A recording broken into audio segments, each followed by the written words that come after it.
E di solito ne cavavamo tanti e li mettevamo sul campo prima, in terra, sui gombini. Facevamo un solco, mettevamo in mezzo e cuocevamo qua a paia. Perché se maturasse, ne stava pochi perché la staglia era piccola, abbiamo fatto una gran busa sulla corte, così una bella busa grande, al centro della corte. E li portavamo sopra al masso degli altri, 4-5 in fila, e di sopra, perché i gallini non le mangiasse, mettevamo 4 pai grandi e attraverso posai più alti in modo che radici che avesse l'aria, e di sopra perché andasse a beccare che era fassine di legna una volta. Non mettevi toe torno No, niente, tutto leame e insieme a sponda delle leame un socco che tenesse sul pavo in modo che avesse un po' di aria per respiro, per tirare fiato. 2 o 3 volte andavamo su col mastello e li bagnavamo e spostavamo, una volta e bagnavamo.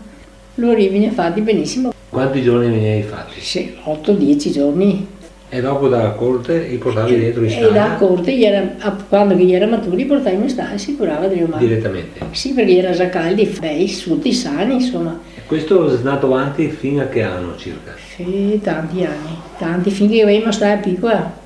Sarà stato 50 che mi finivo a metterli là. E dopo invece qua sta Dopo questa è diventata più grande, non avevo più combattuto qua a corte perché era un po' di fatica di pianca, perché te devi andare su, te devi da portare l'acqua, te eri scomodo, ma il lavoro veniva fatto per stesso. un quintale e mezzo? Un quintale 20, di curati? Di puri, quando che era curai, benissimo, perché quindi ne tanti. Te vuoi un giorno intero e con fatica ti finì curare la busa, ti finì mia un giorno. Stava da più di un quintale la sera, sì, perché era grande la busa. Era grande, ben grande. E chi era esperto della busa?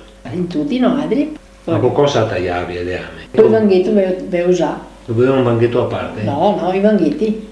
Dopo sotto le ame fa liso con te cammini, no? Il maturo fatto, strafatto.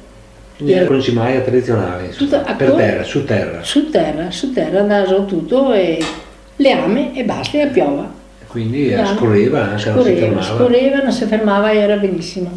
E veniva da Dio, meglio che no, meglio che noi stai. Metodo antico, tradizionale. Sì, penso che ne sia stato tanti che faceva. A Dossoni faceva così. Sì. E ora che metteva la toia però adesso ora. No, l'altra è facina di